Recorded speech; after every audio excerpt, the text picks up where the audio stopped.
Sekarang kita akan memasuki fasal atau bab yang membahas tentang mayit, atau yang membahas tentang jenazah, atau yang membahas tentang orang mati, atau yang membahas tentang orang wafat, atau yang membahas tentang orang yang sudah kehabisan ajalnya.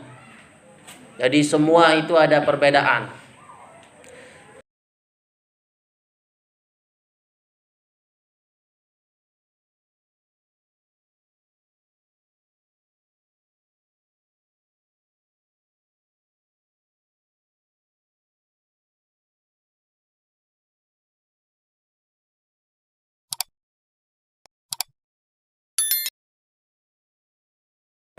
Assalamualaikum warahmatullahi wabarakatuh. Waalaikumsalam warahmatullahi wabarakatuh. Bismillahirrahmanirrahim. Alhamdulillahirabbil alamin. Wassalatu wassalamu ala asyrafil anbiya'i wal mursalin sayyidina wa maulana Muhammadin sallallahu alaihi wasallam bil qasimil amin wa ala alihi wa sahbihi ajma'in. Rabbi shrah li sadri wa yassir li amri wahlul 'uqdatam min lisani yafqahu qawli wasaddid lisani wahdi qalbi bi rahmatika ya arhamar rahimin. Wa ba'd. Qala al-musannif rahimahullahu ta'ala wa nafa'ana Allahu bihi wa bi'ulumihi fid dharain amin ila an qala faslun alladhi yalzamu lil mayyiti arba'u khisalin. Sekarang kita akan memasuki fasal atau bab yang membahas tentang mayit, atau yang membahas tentang jenazah, atau yang membahas tentang orang mati, atau yang membahas tentang orang wafat, atau yang membahas tentang orang yang sudah kehabisan ajalnya. Jadi semua itu ada perbedaan. Kalau mati itu artinya sudah tidak berfungsi. Misalkan kalau motor mati, maka motornya tidak berfungsi. Bisa enggak kalau motor itu dikatakan motor telah almarhum? Bisa tidak? Oke. Misalkan motor itu sudah menjadi bangkai, bisa tidak? Tidak. Jadi yang dinamakan mati itu adalah tidak berfungsi. Seumpamanya kita sekarang di dunia ini, di rumah kita saja itu kerjaannya rebahan saja, tidak ada fungsi, berarti Mati. nah, jawab sendiri. Jadi kalau tidak ada kerjaannya mati namanya. Baik, itu pengertian ya, artinya mati. Ada namanya mayit. Mayit. Bisa nggak mayit itu disematkan kepada motor? Mayit motor bisa tidak? Tidak. Mayit itu ya manusia. 11-12 dengan jenazah. 11-12 dengan jenazah. Terus selanjutnya ada namanya wafat. Wafat itu cocok nggak juga disematkan kepada manusia? Cocok ya? Oke, wafat itu artinya cukup sudah. Wafat cukup umurnya. Baik. Kalau ajal, mati lagi. Ajal itu artinya batas waktunya. Ajal mahane. Ajal sudah. Itu sudah batas waktu hidupmu. Itu ajal. Yang terakhir ada namanya roji. Roji itu artinya yakni ruh itu kembali kepada pemiliknya.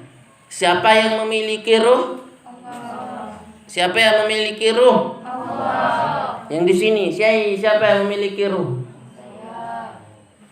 Siapa? Ini manusia. Ini Allah, ini ruh yang manusia. Yang tengah yang memiliki ruh itu siapa?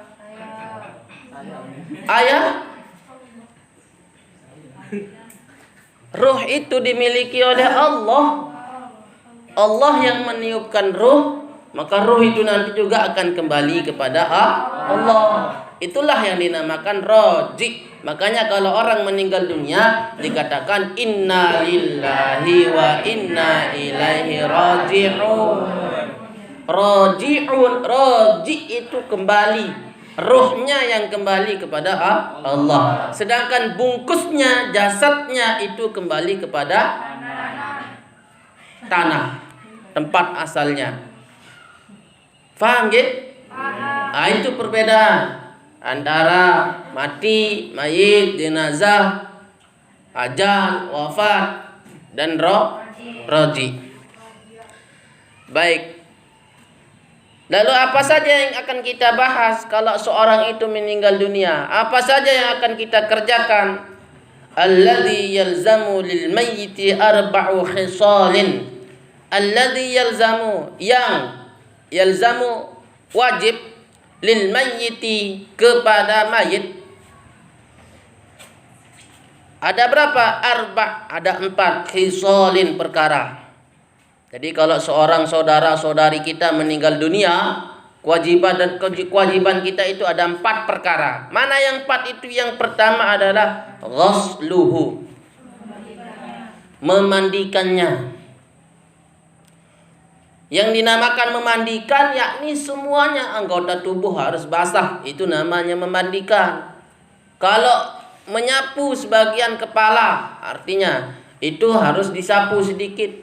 Bukan nanti kalau wudu dimasukin kepalanya lalu dibasuh semua kepala. Nah, ini. Jadi ghuslu itu artinya memandikan seluruh tubuh. Makanya menggunakan kata ghuslu.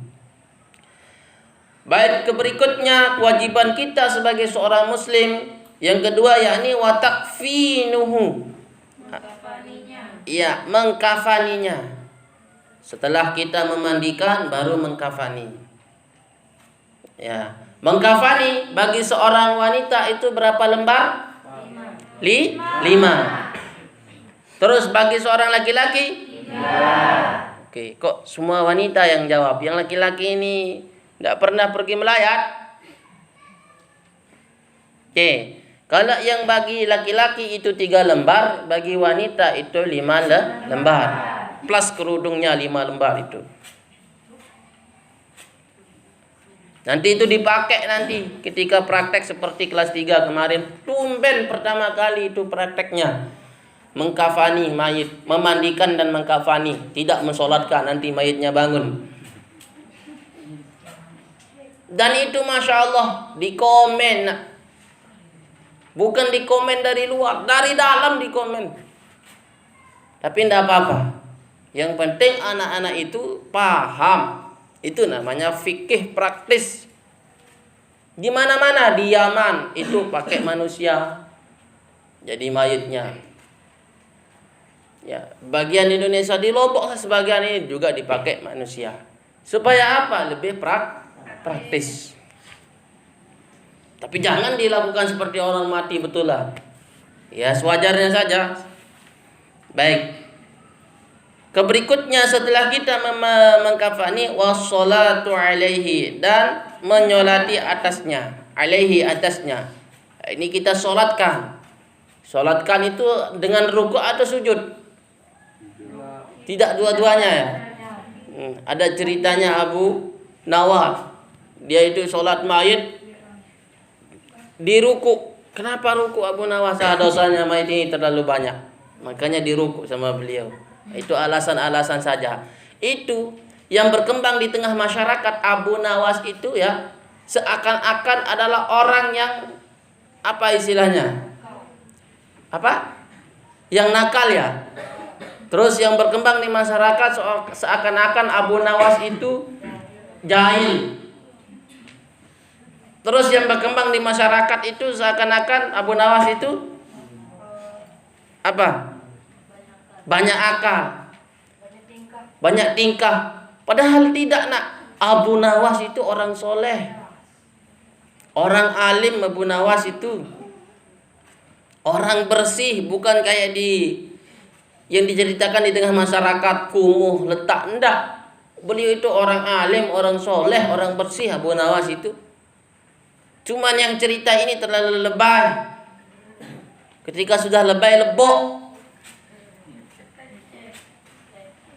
Begitu seterusnya. Jadi beliau itu alim. Oke.